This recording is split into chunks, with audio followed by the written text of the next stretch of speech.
You lay the fertile ground and really start to prepare to receive all the things that you're praying for and receive everything that you've been alchemizing. Because often what happens is you're asking, you're sending the energy up, but because you may not be fully prepared, you're sending the prayers up and every single prayer that you send up is heard. People be like, oh, my prayers aren't being answered. You ain't ready for the prayer to be answered.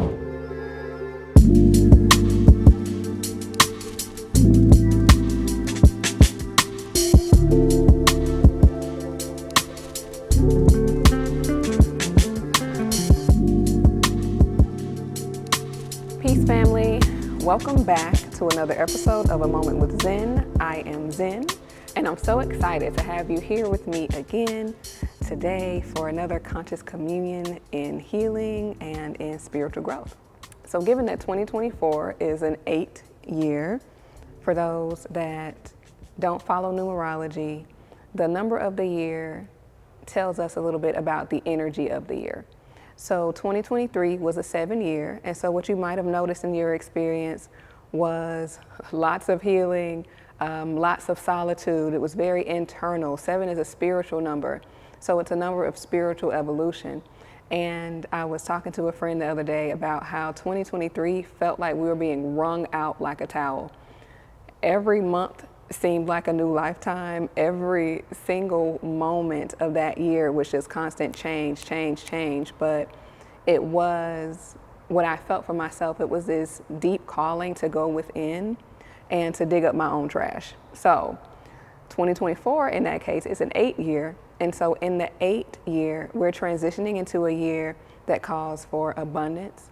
It's calling for expansion. It's calling for more authenticity. It's calling for expansion on every single level, inner expansion, external expansion. And this is really a year where there's so much magic possible if you did your work in 2023. So one thing I will say, as I was talking to that friend, I was just like, man, you know, I'm always grateful for all the change. I'm always grateful for the growth. But when I say I'm so glad that 2023 is over, it was an amazing year, lots of shifts, but I really got sick and tired of being spiritually dragged. And so as the new year was coming in, I did a ritual for myself. At midnight, I walked outside of my front door, and the physical world is a representation of the spiritual, right? So when we look at doors, look at the spiritual meaning of doors. This is a threshold. This is new beginnings. There is the old on one side of the door and the new on the other side of the door. So if at any moment you're feeling like you need a fresh start, you can use the door of your home as a representation of the fresh start. So at midnight, I went outside of my front door.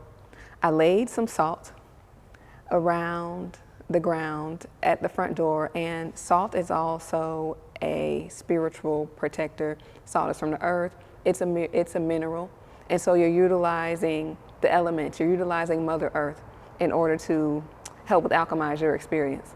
So I laid some salt around my front door, and I stood on the inside of the salt. The other side of the salt, that was all of the old. That was everything I was leaving in 2023, all of the things, all of the work that I had done. It was like, do not follow me into this new year. I said my affirmations, I gave gratitude, I said my prayers, and then I walked back inside. But when I walked back inside, I had to affirm within myself that everything that I knew I needed to leave in the last year, I was leaving it on the other side of that door. And so walking into this new year, one of the things that I knew that I had to do for myself was to shift my thought processes from those of scarcity to abundance. 2023 really revealed to me the consciousness that I had been carrying my entire life, just based on things that have happened in my life experience.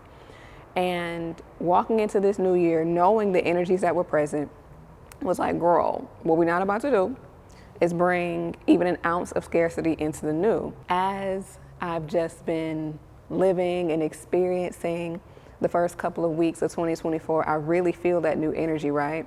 But today I was in reflection of how for so much of my life, I really carried the thought that good things did not happen for me. And I can't remember when it was, maybe sometime in my 20s, I actually heard the thoughts. I heard it say, good things don't happen for me. And at that time, I thought it was such a truth because I was so accustomed to disappointment. I was so accustomed to things not going the way that I wanted them to go. And I just lived this continuous pattern of disappointment after disappointment after disappointment.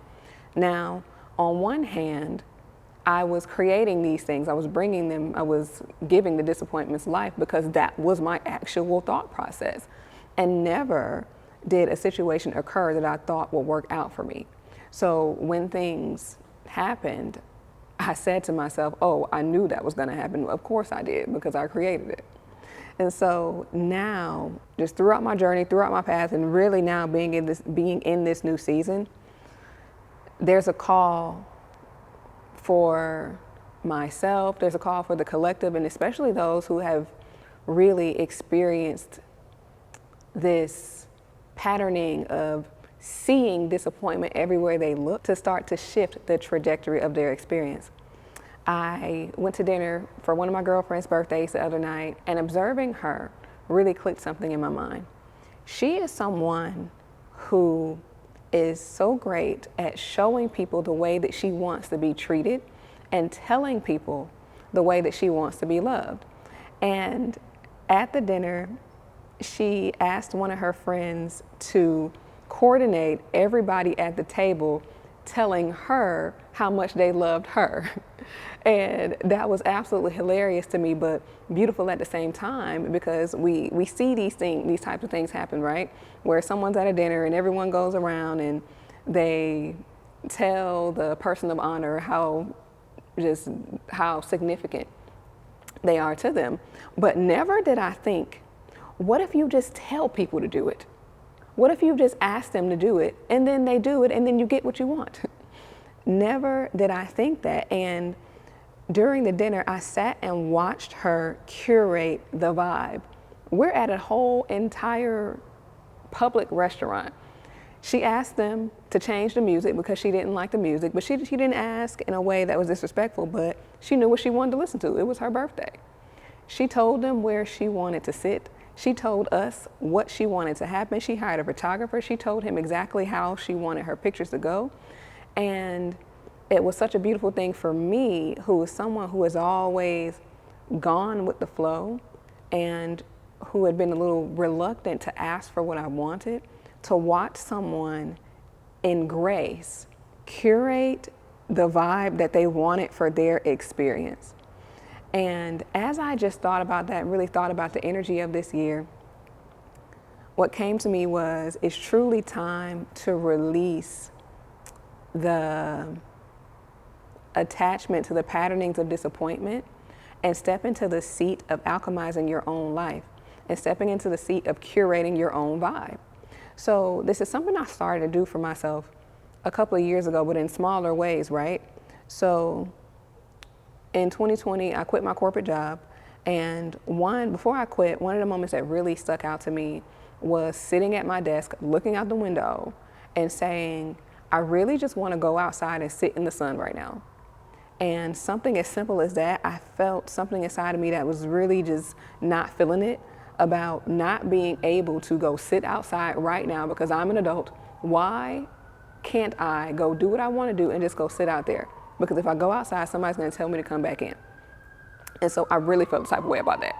So what I started to do in that moment, not knowing it, because at that time I wasn't as spiritually aware, but when I look back, I was noticing little things that I was starting to do. I started to imagine, well, what do you want your workday to look like? What does an ideal workday look like for you? I started to speak it into existence, and even when I spoke it into existence, though it wasn't with the utmost intention, right? This is just me really just shooting my shot with the universe now that I look at it, because I didn't know much about manifestation. I was just shooting my shot. And so over time, as I started to learn to be more intentional, I started to be very careful, when I say careful, full of care. I treated my desires with care. I treated my vision with care. and I asked myself, what does an ideal working situation look like for you? And that made me address, well, what do you need? What I need is freedom. I'm someone who needed freedom. And so what does freedom look like for you? Freedom looks like being able to go to work when I want to stay as long as I want to stay. And at that time, it looked like me having my own office. I did end up transitioning out of that job into another one where I got exactly what I asked for, but I wasn't careful enough because really I didn't want to work for nobody. Really, I just wasn't about that corporate life because baby, having a boss was not for me. But once I saw, man, you got everything that you just asked for. You sat and wrote down what you wanted your life to look like. Another big thing on that list for me was having more time to spend with my daughter and to be a mom. I didn't like the fact that I was going to work from 9 to 5, 8 to 5, picking her up, and now I'm too tired to interact with her. Now I'm too tired to interact with my girl. So one of my biggest things was I want a life that is free enough to where if she's having something at school, I can go at the drop of a dime. Like, it doesn't matter what she's doing, I'm available to her whenever. So after that second corporate job, when I decided to just go ahead and quit for good with no backup plan, that really propelled me into, okay, now you got what you asked for, but now what do you really want? What do you really need? And that's where I started to curate my retreats and things of that nature. I started to curate a work situation where I was able to travel, I was able to be outside, and I realized that what mattered to me even more were the people that I was interacting with. I wanted to have some say-so, and y'all, this is you see my level of control freak, right? But it's okay. It's okay because we were curating a life. I wanted to have some level of say-so about the energies that were present around me. And in order for me to do that, I had to be the boss. I had to create something to where I said, I'm calling forth this type of person. These are the type of people that I want to have around me. These are the type of people that I want to work with. And so through that, I really started to alchemize my experience. And so we're going to go a little bit deeper into that. So thinking about the word alchemy, an alchemist is defined as someone who turns lead into gold. We can also look at this as someone who makes something out of nothing as well. Is a great creator or creatrix. And so when it comes to alchemizing your experience, this is where you start to be very intentional about the life that you want to see. And people often ask, how do I connect with my life's purpose? How do I find my life's purpose? The question I ask them is, well, what do you want? What do you want to see come forth? What do you want to see spring forth inside of your experience? The intentionality portion of it is having a vision, right? Having an idea of what it is that you would like to experience. You don't have to know, okay, well, in 3 months' time, I want to be here doing this in this exact place at this exact time. When I speak with people about their life purpose, we build it more so off of experience. What is it? How do you want to feel inside of your life? How do you want to feel about yourself? How do you want to feel when you wake up in the morning? Starting there is one of the most easeful, but also one of the most magical ways to give the universe material to work with in order to start to bring things into your experience. Because in actuality, there may be things that you are passionate about. There may be things that you know you want to do, but the beauty in life and the magic in life is the unknown portion of it. So I had no idea that I was going to be a healer. I didn't want to be a healer on the surface, right? Perhaps deep inside, obviously I did, because here I am. But on the surface, if you would have asked me 4 years ago what it is that I wanted to do, I would have said I wanted to be on tour pole dancing. I would have said I wanted to be, and I'm dead serious. I would have said that I wanted to be on tour with different celebrities pole dancing. Now, what I really wanted to do was to entertain. What I really wanted to do was allow people to experience healing through my dancing, because that's a gift that I have. And anyone who's watched me dance, they're like, oh my God, it's so peaceful, it's so this, it's so that, all that good stuff.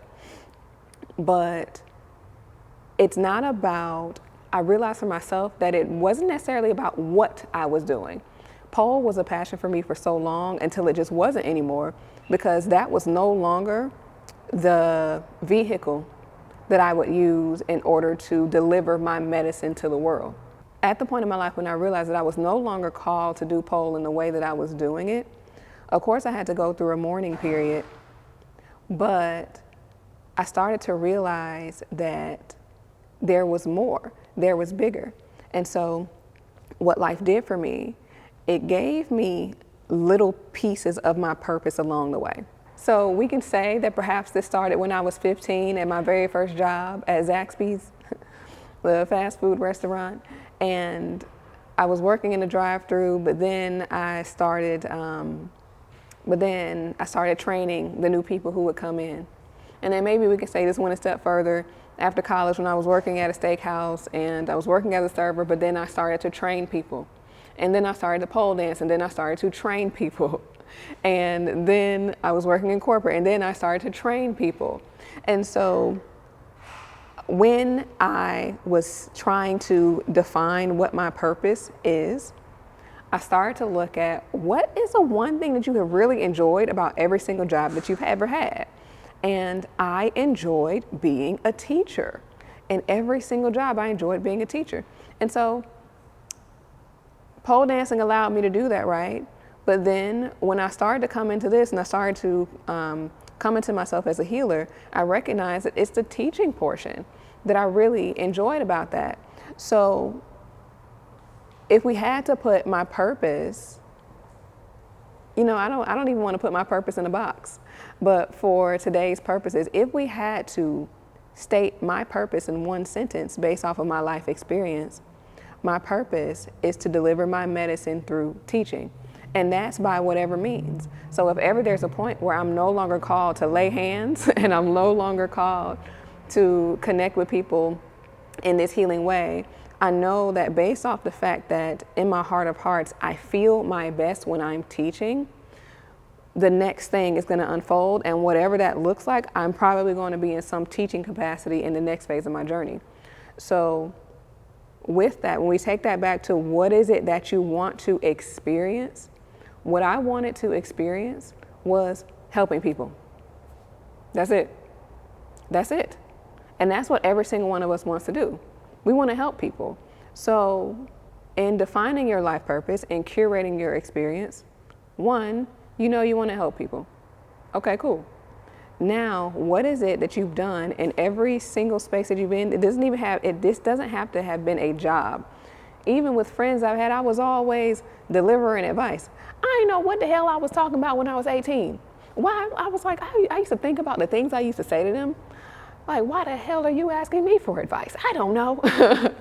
But of course I gave what I knew at the time, and they were like, yeah, girl, yeah, you're right. You're right. I was wrong. I was dead wrong. But it wasn't about the advice that I was giving. It was about the presence, right? It was just about the energetic presence.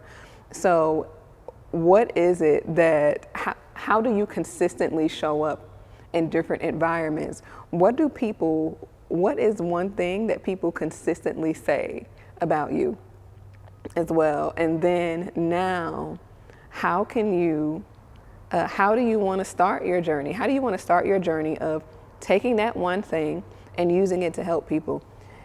It doesn't matter how you decide to start. You just pick a place and start. It doesn't matter, because what it's going to do is take the substance that you give it, and it's going to unfold, and then it's going to take you on a journey of its own. But that's where you continue to come back to, what do I want to experience inside of this? What do I want to do? Even with this, with me recording this podcast right now. This is something I wanted to experience. This wasn't something that I was like, okay, I'm going to do this and this is just going to be the thing. This is going to be the thing. That never crossed my mind. But I said, I want to experience making a podcast. And here we are. And so that's all you have to do. You don't have to have your mind set on, I'm going to do this one thing and that's going to be the thing that I do in my life. Because you'll find that the one thing leads to the next, leads to the next, leads to the next. And so continue to ask yourself, what would just be some really amazing things for me to experience? And I promise you that you're going to find your purpose weaves its way in and out of there. And as you allow your life and these experiences to unfold, when you look at them in hindsight, you're going to see just how much you've alchemized your experience, how much you have used your power to curate a life that you truly love. On the other side of things, interestingly enough, your purpose can be found in things that you're called to heal. So when you look at your purpose as the trunk of the tree, your life experiences branch off to then make way for the flowers or the fruit of your experience. So in my own journey, the purpose is to help people, right?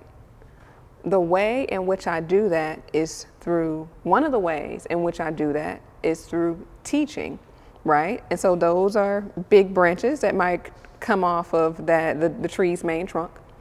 And so then now we've got pole dancing on there as one thing. We've got healing on there as one thing. But even inside of that, as I said, I'm an entertainer at heart, baby. We got a lot more entertainment to do in this life, but that's something I really enjoy. So we've got that as well. But even inside of that, as I look at my own healing journey, the things that I've had to heal within myself, that in itself has made way for my purpose to unfold even more. Because my own life experiences, my own trauma, my own trials, triumphs, all of that good stuff, it branches off from that tree. And through what I've gained from my experiences, through the work that I've had to do within myself, I was then able to connect with people who have had similar journeys as mine, similar stories as mine, without me even knowing it. And that then added to the fulfillment of my purpose. And so with that, you start to alchemize your life through the things that you are called to heal. The only way that you truly know something is to have experienced it. When you haven't experienced it, you know of it, you have an idea about it, and this can translate perhaps into a belief. So if I've never seen the sky, but people have told me that the sky is blue, I can believe that the sky is blue, but I won't know that the sky is blue until I've gone outside, looked up, and like, oh, there's a blue sky. The same goes for your life experiences and how you can take that pain, take that trauma, take all the things that you've been through, and alchemize that into fulfilling your purpose and creating a life that you love. For instance, you might have had someone who's been suicidal, experienced domestic violence, things of that nature. The people who tend to spearhead these causes for domestic violence and things of that nature, they themselves have experienced this. And so they've now utilized their experience to alchemize it into something that can help someone else. So your own purpose can be found through those things. And I know at a certain point, when you're deep in it, when you're in the middle of it, it's hard to look at this and be like, I'm going to use this to help someone someday, because from personal experience, some of the things that I experienced, I'm like, I don't ever want to talk about this shit ever again. I don't want to look at this ever again, let alone have to sit in front of other people and now hear their stories about it and relive my own. But when you decide to turn lead into gold, when you decide to take that pain and, or what is it, the cliche statement, turn your pain into purpose. It's real. It's real though. There's so much magic in the things that have happened inside of your experience. And so if ever you are wondering where the substance for your purpose is, ironically enough, it's inside the things that you would rather not have experienced about your life in so many different ways. And it doesn't have to be literal, right? Just because you're someone who may have experienced domestic violence doesn't mean that you need to go and start a domestic violence shelter. But there may be people who come to you for guidance. There may be places that you're put in. It may be a stranger on the street, someone that you see in passing, where you're called to say something to them. And they may not know it, but you see yourself in them. And in that, you're able to assist them. This is what we're called to do, just in general. So whatever it is that's happening inside of your experience, you start to turn lead to gold by asking yourself, what is it that I'm supposed to be gaining from this? And you can ask the universe for an answer on, how do I alchemize this? How do I change this into something that I can use? Something that I say often when I'm doing energy work with people, especially when we're up against a very dense protective energy. I'll say these dense protective energies tend to form into demons of sorts. And really that's all a demonic energy is anyway. It's a, well, I say that's all it is, but we'll call it dense sphere energy, rather, just to keep this a little simple for today. But when we're dealing with dense fear energy that forms this hardened shell of protection around the person, that energy typically doesn't want to go anywhere. It is so accustomed to being with that person because of their pain. It's taken on the form of an entity. It takes a life of its own. And in order for that energy to release, it has to be alchemized. Now, something that I often say in assistance with this, I mean, one, love and higher vibrations really is the way to alchemize that energy, but we've got to send it somewhere, right? So I ask that the energy be sent into the earth and transmuted into energy that anybody can use. Energy can neither be created nor destroyed. It's just flying around and it's just going to different places. So this is the same with your life experiences, with those dense energies, with the things that present themselves as problems, with the things that present themselves as blocks. You can ask that this energy be transmuted. You can ask how you transmute the energy. There are a couple of different ways to transmute different types of energy. So angry energy, for instance, anger, that's a lot of hot energy. That's like, there's gold in anger. There is the stuff of creation in anger because it lends to this explosive energy, right? So if you can get past the reactionary part of the anger, you know, you express what you need to express, you know, do your work, so you talk to who you need to talk to, people making you mad, you know, all that good stuff. But if you get past the reactionary part of it and you feel the anger in your body, you can turn that energy into energy to manifest. When the anger comes up, you send that energy into your sacral, and that's you breathing and setting the intention, watching it, visualize that energy going into your sacral. You bring it there, you let it swirl around, and the sacral is the area below your belly button. So the womb region for women and men, y'all don't have a womb, but you know what I'm talking about. So that area right there, you swirl it around, and this is where you start to think about what it is that you're manifesting.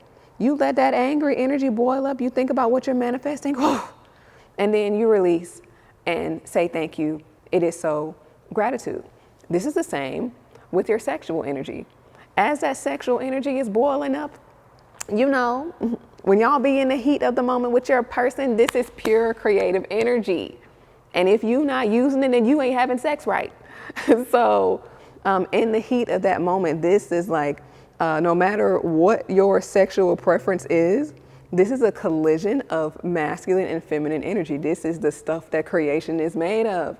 So in those moments, you are just expelling creative energy left and right. set the intention to utilize that energy. Think about what it is you're manifesting.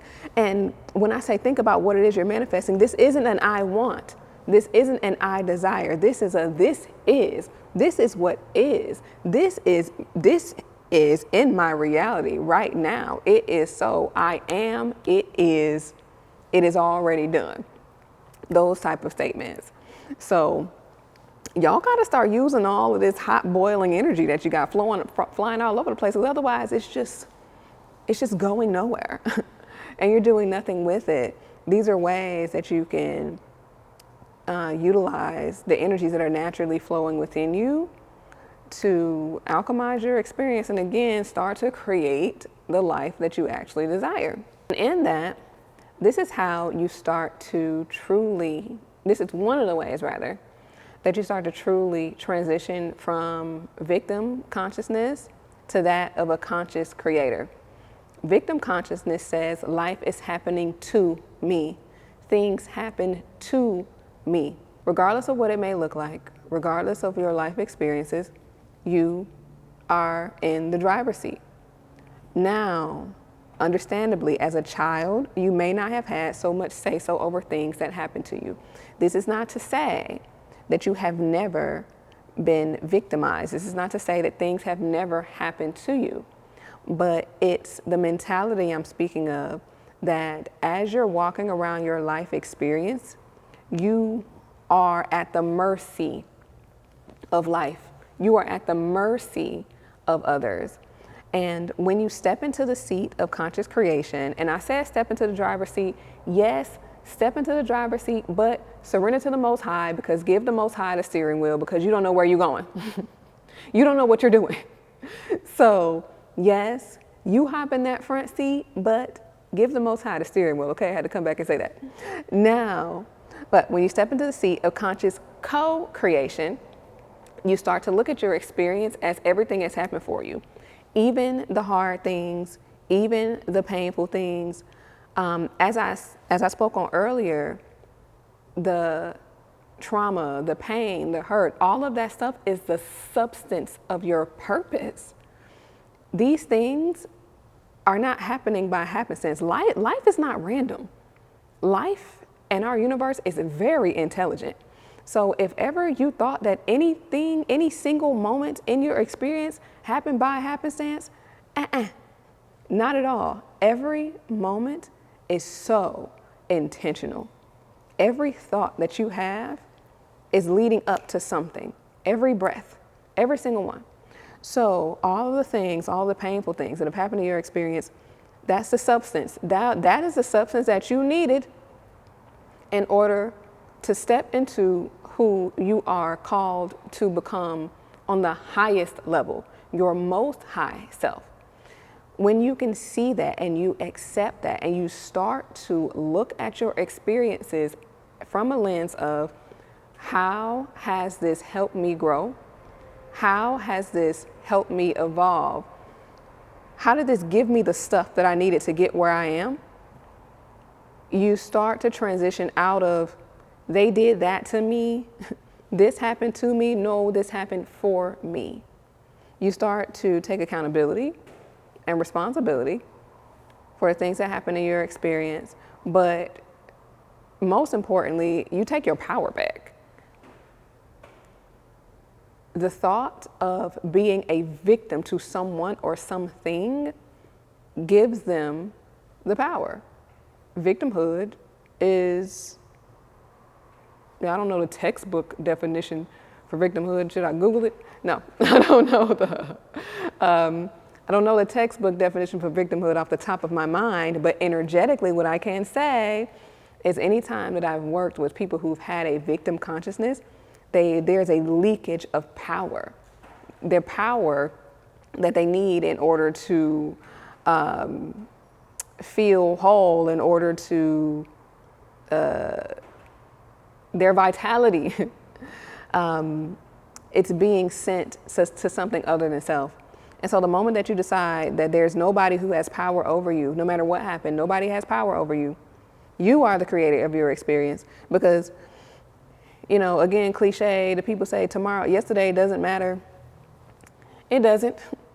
It doesn't. You can decide right now that I am the co-creator of my experience. No matter what happened to me, I'm choosing today to create from today. And I'm going to take what substance I needed from my experiences, and I'm going to leave the rest. So as you start to rewire your brain, and this requires you to catch every single thought. I like to think about this as a butterfly net. This requires you to catch every single thought that says someone did something to you. As you are replaying these stories through your mind, because y'all know y'all like to sit and argue with people in your head, and you like to think about it and ruminate over it. As you're replaying these stories in your mind, you start to notice that you've made progress when you no longer think about what happened to you. You no longer think about it in that way.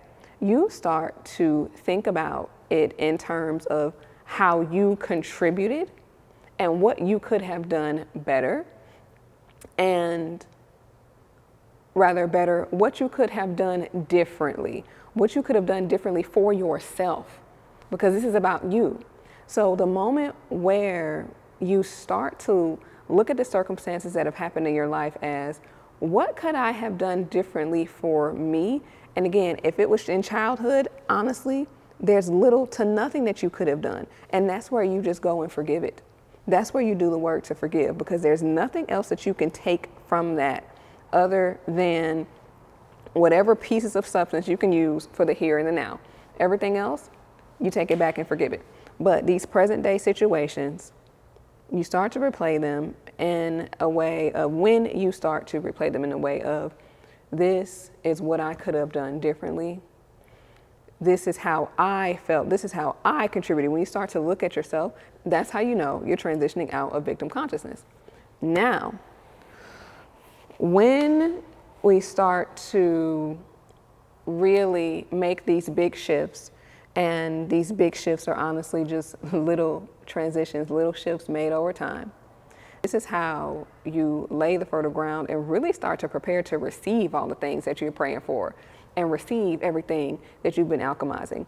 Because often what happens is you're asking, right? You're sending the energy up, you're doing the things, but because you may not be fully prepared, because there are changes that need to be made, because you need to create space, you need to create mental, emotional, and physical space in your experience. You're sending the prayers up, and every single prayer that you send up is heard. People be like, oh, my prayers aren't being answered. You ain't ready for the prayer to be answered. You haven't done your part for the prayer to be answered. So you're alchemizing, right? You're sending the good energy up, and you can imagine that you're sending it up and it's just sticking there.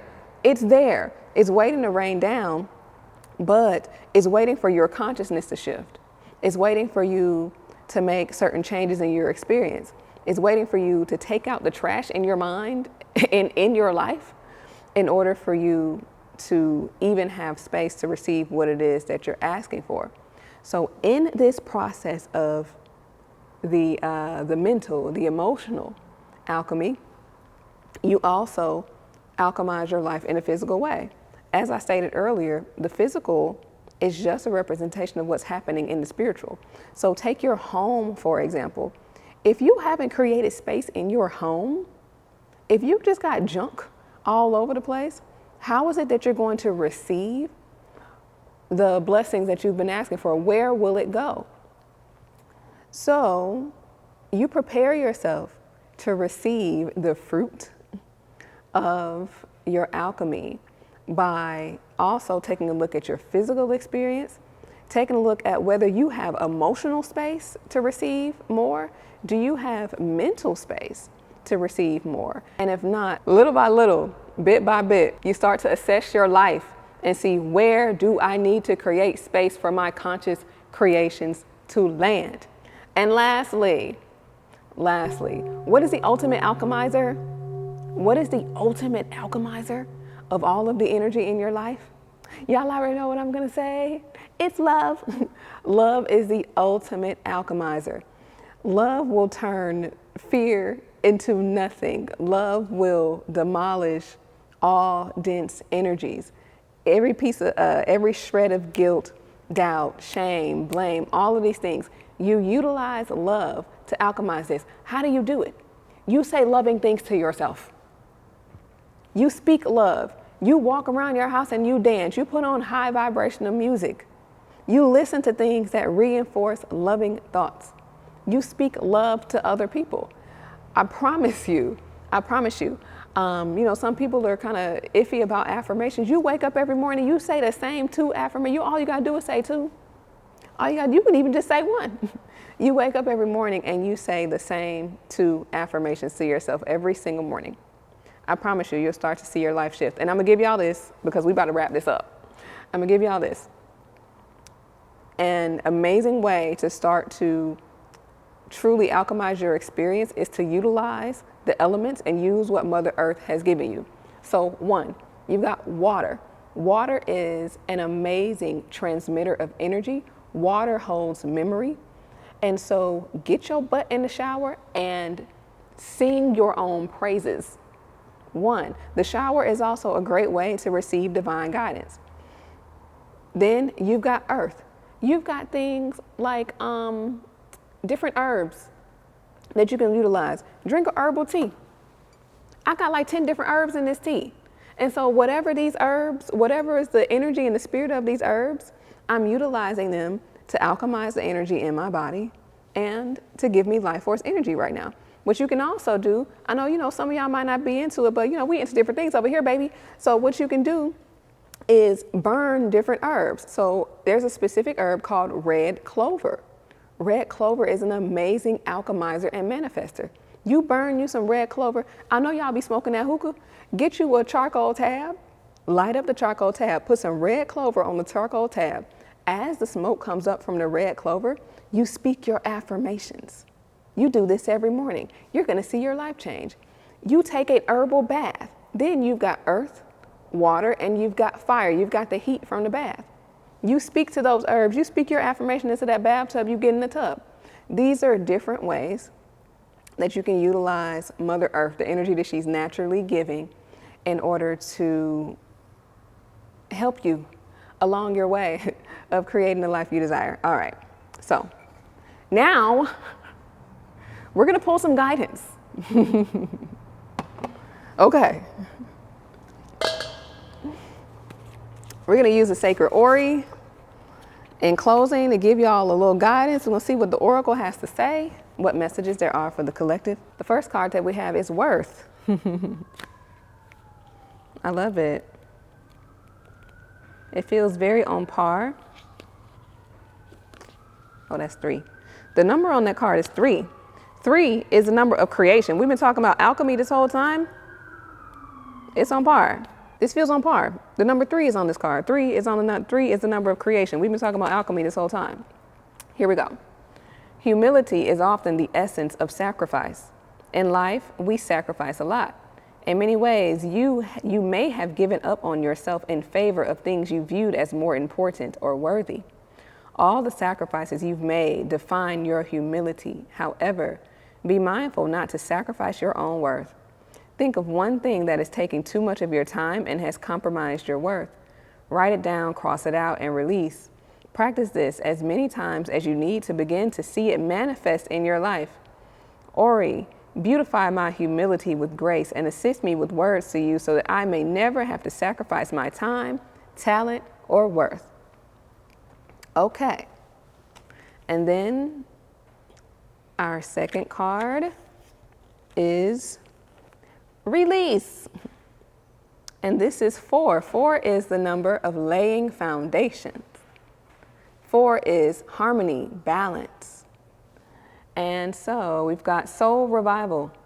Deep in our soul lies our shadow. It can be a dark place holding traumas we may not be aware of or know how to deal with. Exploring that part of yourself may lead you to feel you need saving by other people or institutions.